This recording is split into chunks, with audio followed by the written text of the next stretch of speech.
What I'm titling this talk today is Future Flourishing. Basically, a pathway towards future flourishing, pathways toward an ecological civilization. So this might be a new term for some of you. And, one of the reasonable questions that you might have if you look at this phrase, an ecological civilization, is one, well, what does an ecological civilization mean? And another one might be like, well, why do we need some entirely different civilization? Aren't we trying to just improve the current civilization right now in what we're doing? And so let me begin with that kind of second question first and take you through. We won't be spending too long on this first part because it seems like some of the other speakers you've been talking with have taken you through similar kinds of context setting. But basically, to begin with, let's just look at headlines from this week, in fact, from the IPCC report that I'm sure you're all familiar with, where they issued a final warning. Yeah, act now or it's too late. And what sort of keystone of their message, of their report, is really kind of summarized in this graph. And you've probably seen versions of this graph, even if you haven't seen this exact one, which is basically if we continue with what we're doing right now, we're heading directly into this like red zone of 3 degrees or so plus temperature rise this century, which scientists call catastrophic because of that zone of cascading amplifying feedbacks that it can lead to, that even 3 degrees can become unstable and move even beyond that.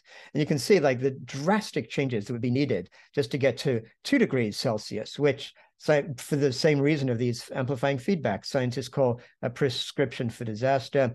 And the 1.5 degrees, which was really just a politically set level, which is considered not a safe target anyway, it seems to be more and more a vanishing scenario. But here's the point.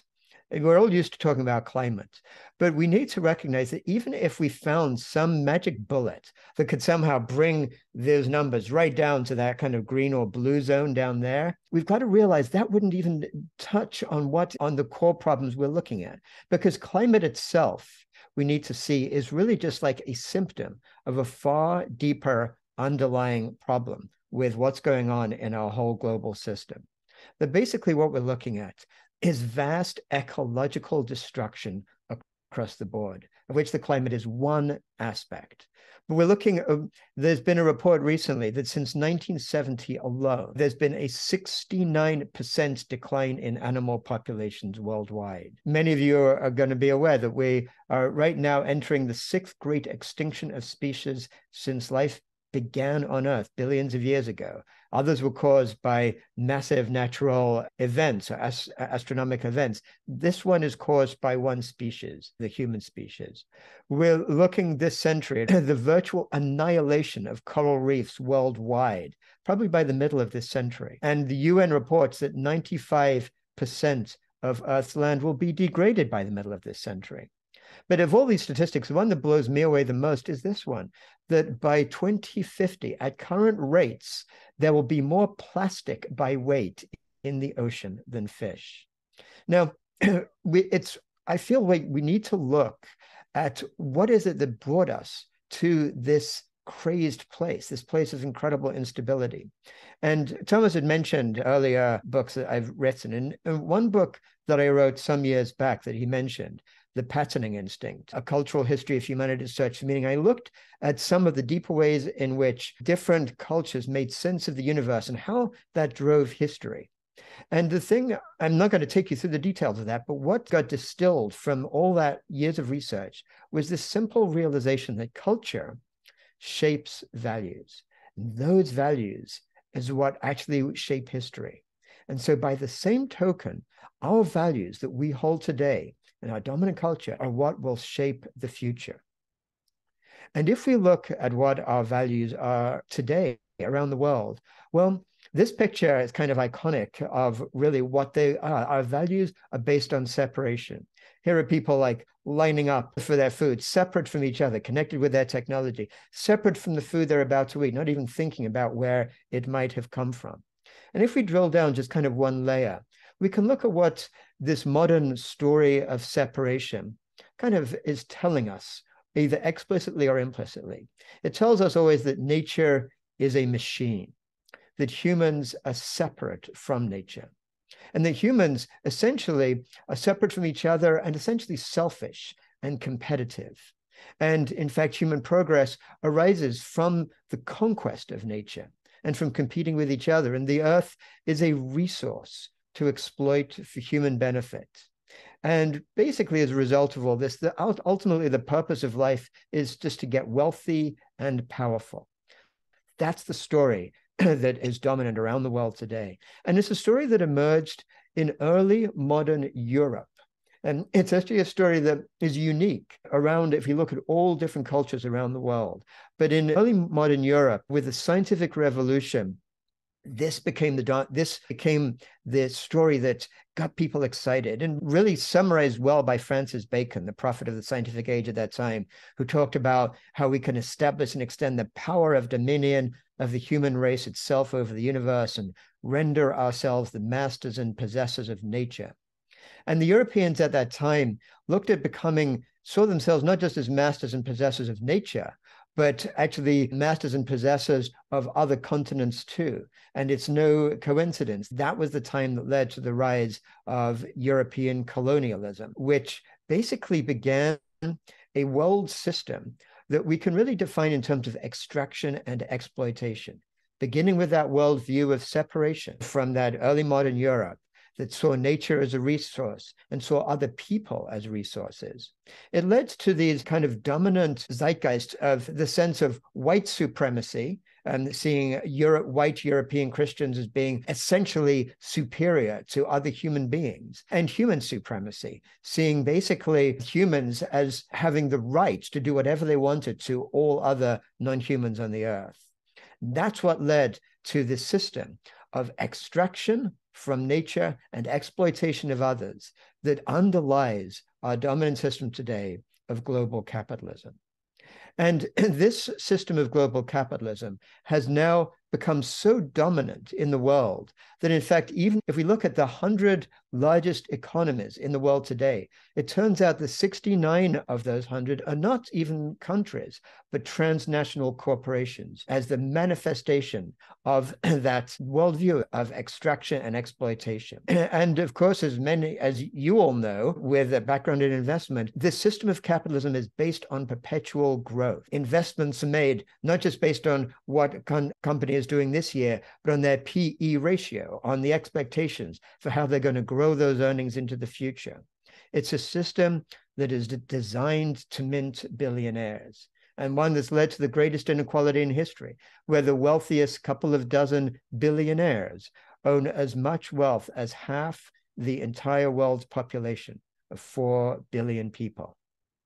And when we look at the core design principles of the system of global capitalism, we can see why it's inherently unsustainable. It's designed to maximize shareholder returns, keep growing at all costs, seeing material consumption basically as the proxy of human welfare, and seeing non-human nature as a resource to exploit. And that leads to this directive to monetize everything as fast as possible, turn humans into conditioned consumers as effectively as possible, and exploit every available resource on the earth. And it's done an incredibly successful job of doing that. And if we look at what world scientists call the great acceleration since the Second World War, just looking at these graphs, you can see why they came up with this term of what they're talking about. There's been this incredible acceleration in the rates of production and consumption in virtually every dimension of human activity, whether it's population, GDP, fertilizer, paper production, water usage, transportation, you name it. It's this massive acceleration which continues to grow at a rapid rate. So if we look at all that destruction we were looking at earlier, at today's GDP, mainstream economists forecast this to triple by the middle of this century. So with all that destruction, we're looking at a process of tripling that amount of production and consumption over the next few decades. Now, some people turn to this idea of green growth. They say, okay, we can do that, but if we can decouple the actual rate of resource use from GDP, then we can keep growing indefinitely on a finite planet. Sadly, that idea, that very strategy has been shown to be just basically magical thinking. And there's a number of studies that have shown that. This is a great one called Decoupling Debunked, put out in the EU, which basically just shows this simple graph that if you look at the growth in GDP over decades, and you look at raw material consumption, you can see that ideas of decoupling are not even close to happening. They just track each other, and they've continued to track each other, which is why that's not credible. And which is why, just explain that we're rapidly heading for a precipice. Johan Rockström and the people at the Stockholm Resilience Institute have created a model looking at what they call a safe operating space for humanity, with 9 planetary boundaries that we have to stay within in order to be safe. Well, the orange zones there show the amount by which we've blown away 5 of those planetary boundaries, and some of the others have just simply not yet been quantified, which is why scientists are saying things like, soon it'll be too late to shift course away from our failing trajectory. And Schellenhuber, the Potsdam Institute, there's a very big risk we'll end our civilization. Antonio Guterres, our UN Secretary General, calls it collective suicide. So this leads us to really have to ask the question, where are we headed this century? Are we just headed on this track, like I think Nate Higgins and others have talked about, to that kind of collapse? Is there nothing else that can be done? Well, if we look at the big picture of human history, we can see that there've only been a couple of times since we were nomadic hunter-gatherers for 95+% of human history, that there've been this total transitions in every aspect of the human experience. And that first one happened when hunter-gatherers settled down to agriculture about 10,000 or so years ago. The next transformation happened just a few hundred years ago with that scientific revolution I was describing earlier. I think we can reliably understand that this century, we are going through, right now, another of these great transitions. The question is, what is that actually going to lead to? What is that transformation going to be?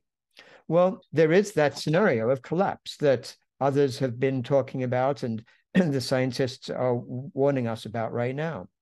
There's another scenario that I think a number of people in the kind of elite world might secretly believe maybe what's happening, that maybe most of the world will collapse, but some amount, the kind of elites can barricade themselves off from that collapse, end up developing almost like a separate species, develop neurally interconnected groups of people where they can genetically enhance themselves and sort of take humanity to some other space, which, if you think about it from a moral perspective, is almost more egregious than a total collapse, in the sense that they're basically sentencing the vast majority of humanity to experience this complete disaster.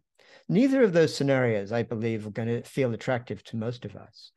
The question is, can we find a place to avoid those two scenarios and have a transformation of our civilization this century, but one that moves toward sustainable flourishing?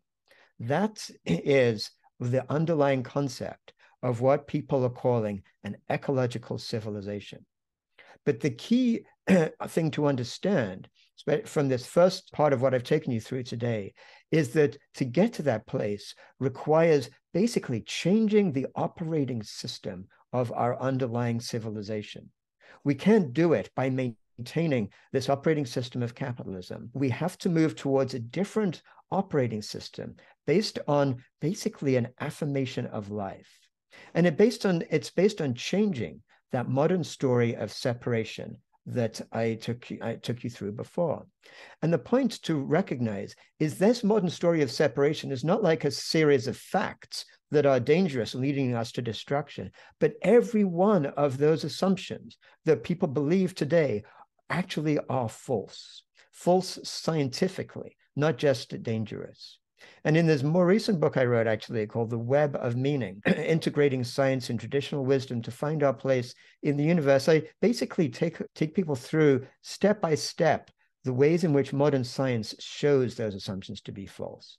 I'll take you through very high level right now, just to give you a sense. We know nowadays, for example, that animals actually are not machines, that elephants, dolphins, and whales, wolves communicate with each other in complex ways, show deep family commitment, have deep understandings of life in a way that is different from humans, but absolutely maybe every bit as deep and sacred as humans do. Even plants, we now discover, have actually a networked intelligence. They have up to 20 different senses, act intentionally and purposefully. Plants learn, they have memories, they communicate with each other. And through what's known as the wood wide web, like an underground mycorrhizal fungal network, they even allocate resources as a community. And nature, we now understand through evolutionary biology, is most definitely not selfish. If we look back over the billions, hundreds of millions of years of life evolved its complexity on Earth, from single cells to complex cells, multicellular life, animals, mammals, what we find is there's only been a few major phase transitions in increased complexity of life.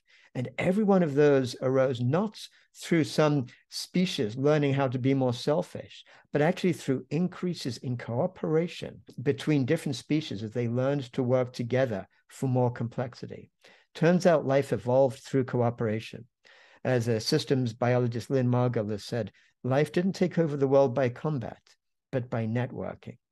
And the key secret that life discovered over those hundreds of millions of years was something called mutually beneficial symbiosis, where basically one species works in relation to another species for the mutual benefit of both, learning how to not see the world as a zero-sum game, but actually as a positive-sum game, where if you just walk in the woods, you experience this all around you. Plants are photosynthesizing, providing nourishment to all the other creatures. Insects pollinate those plants. Animals transport their seeds while they get food from the plants. Then when they digest the food, they fertilize the soil. Fungus regenerates, takes that as nourishment and regenerates for the trees once again. And the fungus even transports the nutrients of the trees through their mycorrhizal fungal networks. All the different species are doing their thing, but working as part of a bigger symbiotic relationship.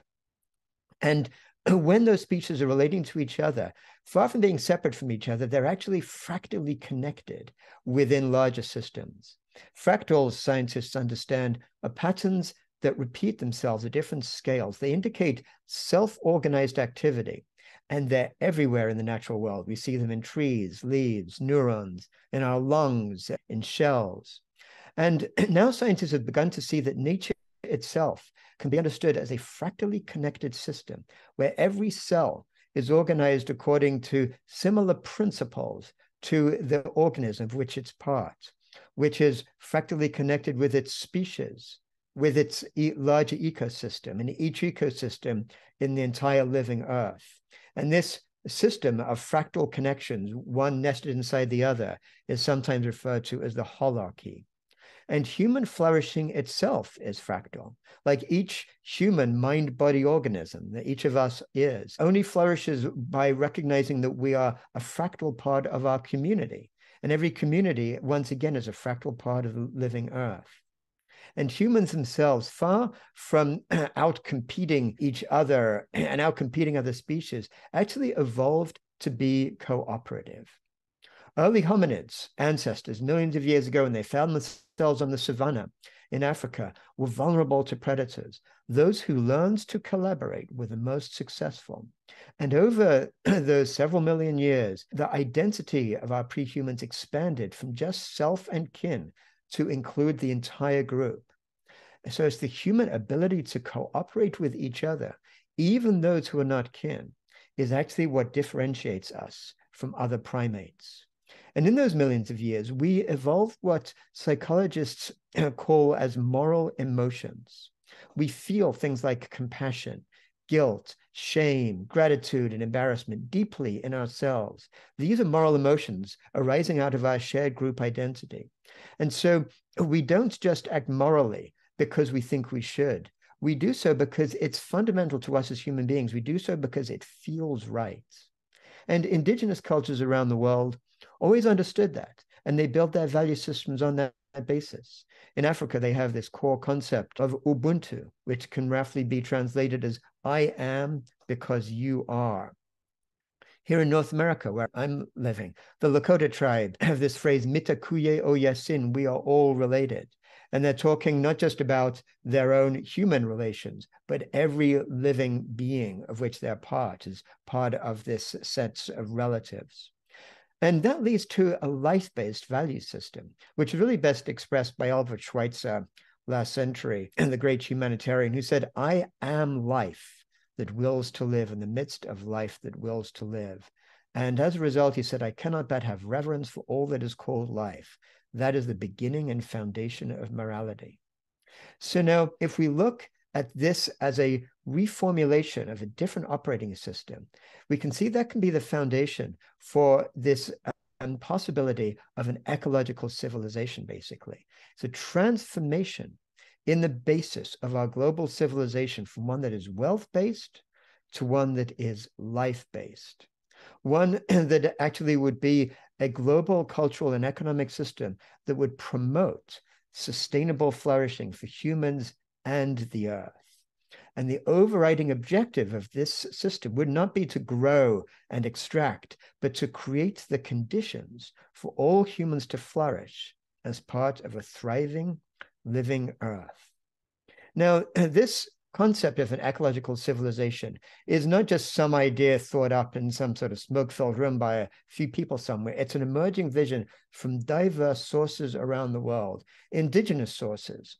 Like in North and South America, you have these ideas of buen vivir and sumac corset, in Africa, Ubuntu. It's driven by community sources, like you have theories of the commons, the rights of nature movement, the degrowth movement that Timotei Perique was talking about last time, from spiritual sources like engaged Buddhism and deep ecology, and from political sources like for racial justice, anti-globalization, and all these different movements around the world are all pointing to this possibility of a life-affirming civilization. So let's try to understand what that would mean a little better.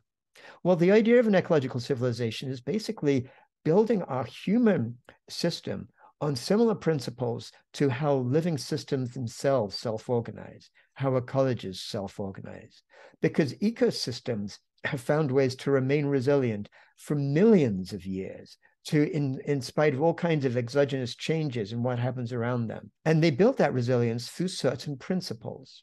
I'm going to take you just very briefly through some of these core principles of ecosystems, which also serve as the foundation when translated into our human system. It's foundation for a human form of civilization. So the first is that sense of mutually beneficial symbiosis I just took you through. That would lead to foundational values in an ecological civilization of fairness, justice, equity, and mutual cooperation.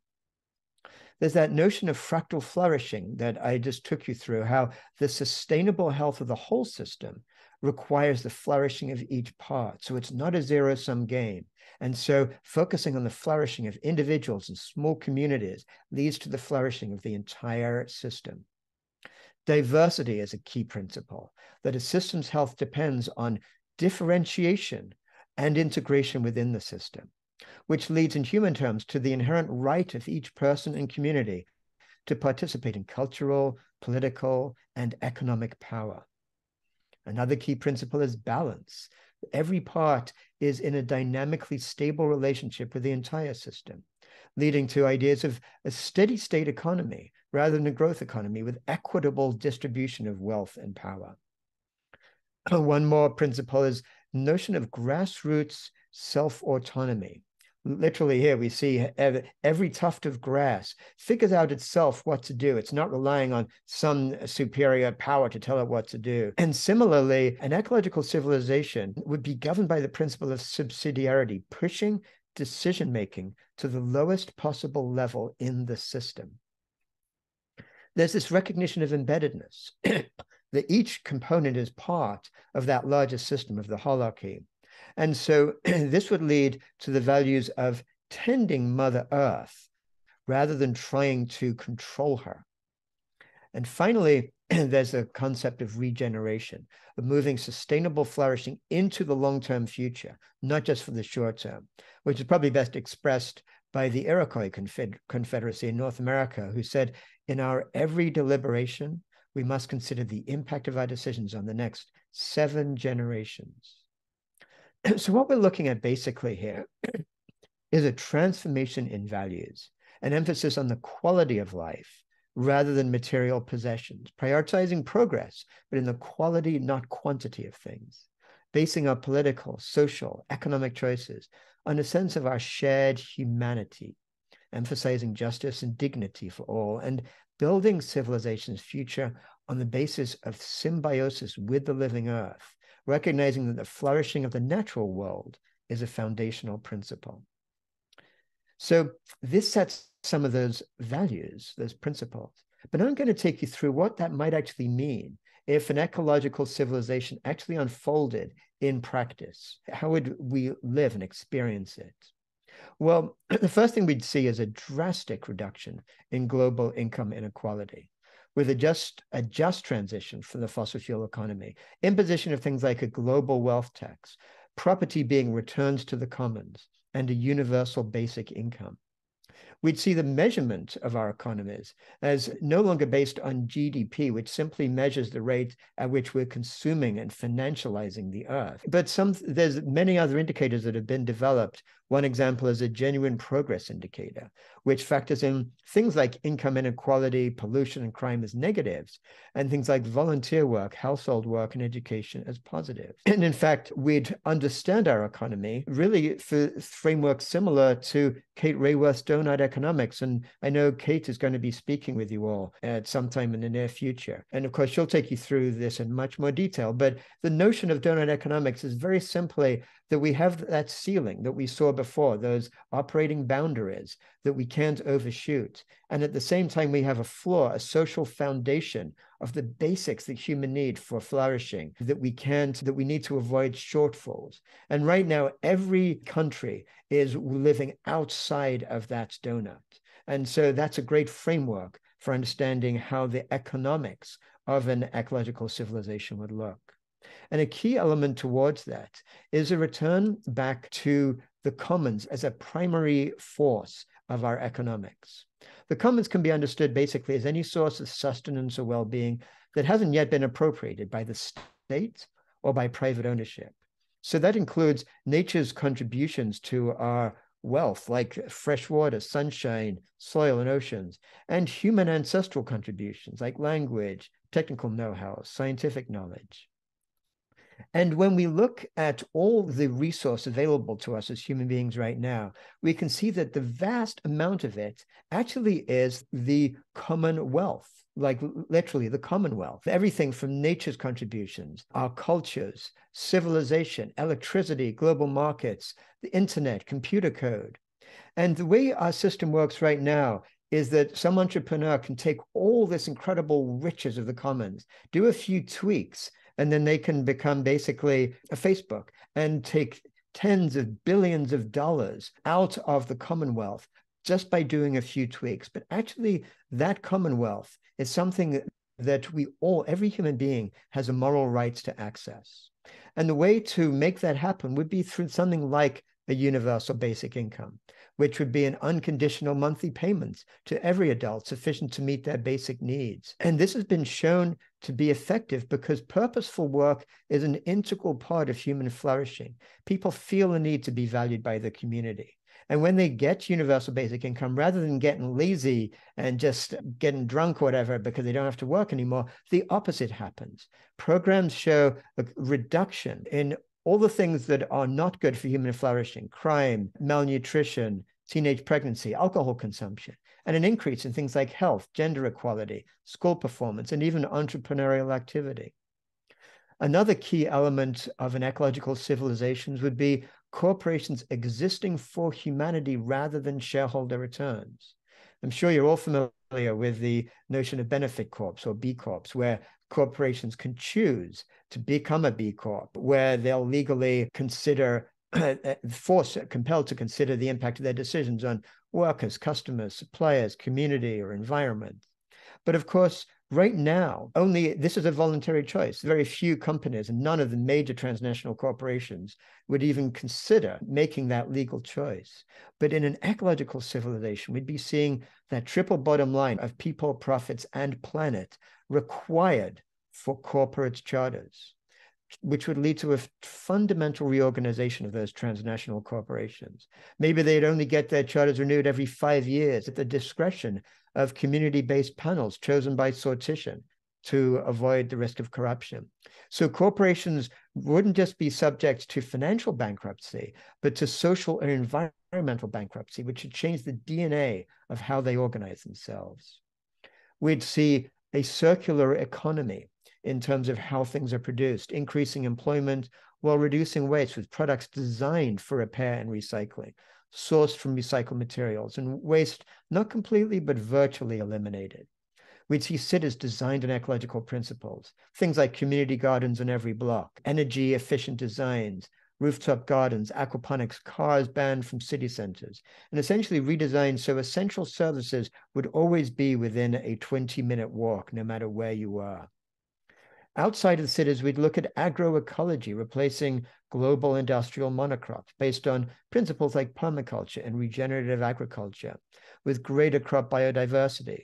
They're shown to have greater water and carbon efficiency, virtual elimination of synthetic fertilizer and of factory farming. And agroecology has been shown to be as productive as industrial agriculture, but without the devastating effects. If we apply these ideas to technology, we see that we can use technology to enable a global commons. Right now, as technologies are produced within the capitalist system, they're based on centralized control. So whether it's like a Facebook or Amazon or what are meant to be, offered as kind of people power like Airbnb and Uber, all these are actually centralized control, which extract people's energy just for essentially minting more billionaires. But there are new technologies available through distributed ledger and what are called decentralized autonomous operations, like DAOs, which actually can move control to the people who actually use the systems, which would lead to a fundamental shift in how technology can be utilized. In culture and community, we'd be moving from these current domination systems that arose basically with agrarian civilizations of authoritarian, hierarchical and patriarchal structures which subordinate women and femininity and idealize domination and violence, and move towards what author Rian Eisler calls partnership systems with equal valuing of males and females, with mutual respect and trust, with low degrees of violence, and giving stories high value that give emphasis on empathic and caring relations. If we move to our human relationship with the natural world, we'd see something like a UN rights of nature that puts the natural world on the same legal standing as humanity, giving personhood to ecosystems, rivers, high-functioning mammals, and seeing ecocide defined as an international crime. Wilson, the famous biologist, put out this idea of half Earth, setting aside half the planet for non-human nature under indigenous stewardship, but not being dominated by human agriculture and usage. And from a global perspective, we could build a sense of planetary consciousness with a sort of hub and spoke network that on one side, we'd focus on our place-based identity, getting back to more connections with local community focus, face-to-face interactions.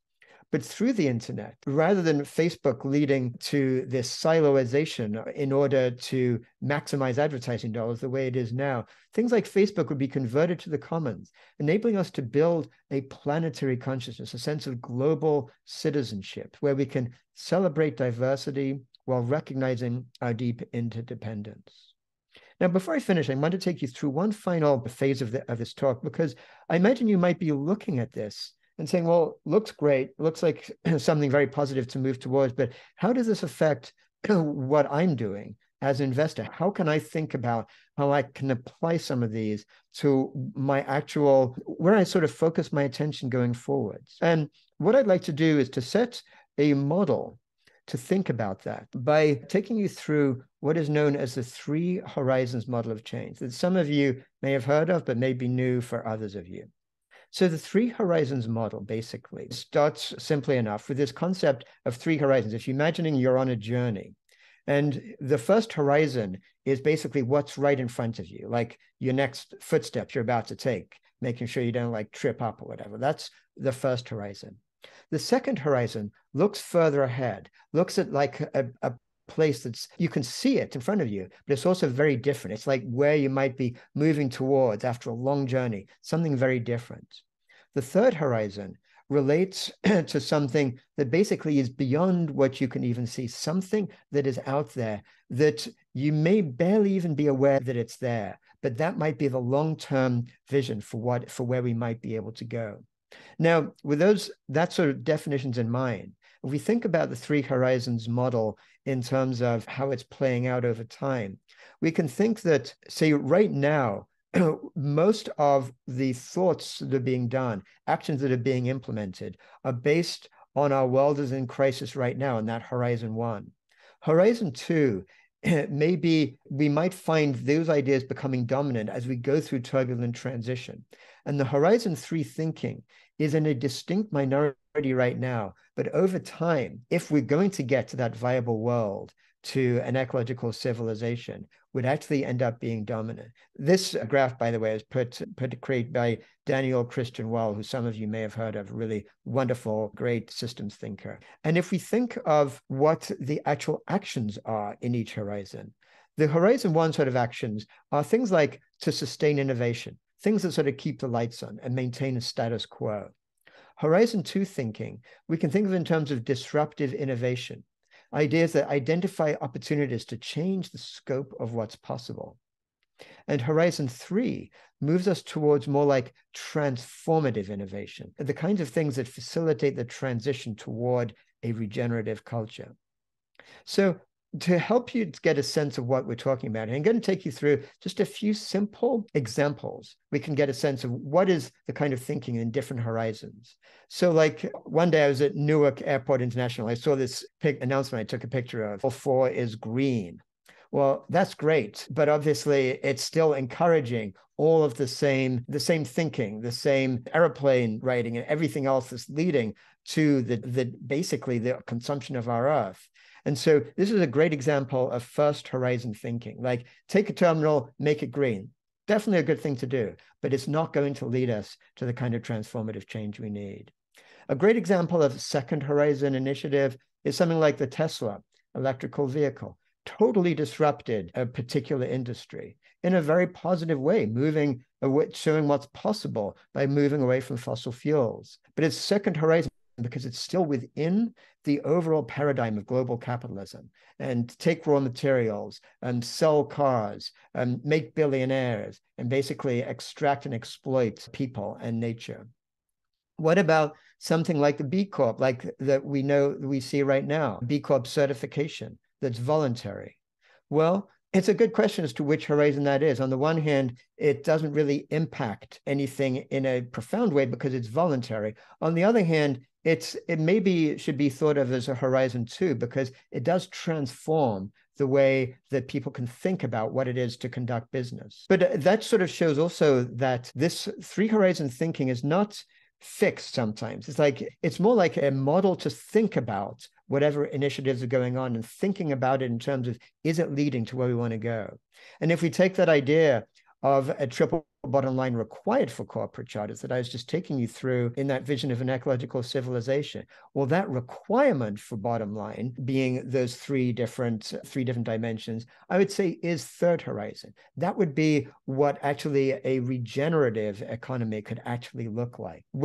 Close to where I live here in the Bay Area, is this wonderful Occidental Arts and Ecology Center where they offer people permaculture design, they engage in wildlands restoration, they train change makers, and they focus on community capacity building. So this is one small institution. So it may not be changing the world by itself, but again, this is an example of third horizon and creating an island of thinking in regenerative ways that could lead to much bigger dimensions over time. Right now, there's an initiative to see ecocide defined as a crime at the International Criminal Court to change the rules of our world. And the words of its founder, Polly Higgins, the rules of our world are laws and they can be changed. And so it would make ecocide an arrestable offense, liable to criminal prosecution. So what is that? Is that second horizon, third horizon? Well, it's changing the rules within the current system. It's kind of second horizon, but it leads towards us. It takes us towards the third horizon. Now, if there were a declaration at the United Nations of the rights of nature, that would be something that I would say would be firmly in the third horizon. The reason I'm taking you through this model before I stop and we open up for discussion is because one of the things that you can be thinking about as investors is realizing it's not like one horizon is right and one is wrong. And this is a great chart because it shows that people who are focused on one horizon oftentimes dismiss the other two horizons as no good. If you're in horizon one, horizon two thinkers are too risky and horizon three is irrelevant. If you're in horizon two, you might see horizon one thinkers as obstructive and horizon three is inspiring. If you're in horizon three in your work, you might see horizon one as lunacy and horizon two is kind of promising, but it needs more work. But the reason this is valuable is whatever horizon you're thinking about investing in, is you can be looking as to whether that source it will actually identify the path to the next horizon that we need to get on. So in each case, there are certain businesses, projects that leads to off-ramps and on-ramps to the next horizon from 1 to 2 to 3. So for example, if we're looking at a polluted river, the horizon one might be to enforce regulations to try to get the river less polluted. Horizon two might be to change the rules to establish a fundamentally different way of protecting the river. Horizon three would be to change the paradigm. For example, like in New Zealand, where personhood has been given to the Wanganui Awa River, made a legal entity. That's a different way of thinking. But so as I leave this with you right now, the important thing that I would say is as you're thinking about all the different things you're engaging in, with that sense of an ecological civilization is what's possible, whether it's incremental improvement within horizon one or disruptive change in horizon two or transformative change in horizon three, to always be thinking about how what you're doing might be not like blocking the movements to that next horizon, but naturally leading the way so that finally, at some point in the future, we might have a possibility of achieving an ecological civilization. So with that, I'll leave you. These are the two books that Thomas was referring to that I've written in the last few years. I'm actually right now working on a book on an ecological civilization with the same title as this presentation, Future Flourishing, Pathways Toward an Ecological Civilization. And so I will stop the share right now and look forward to engaging any questions or reflections that you might have from this presentation. So thank you.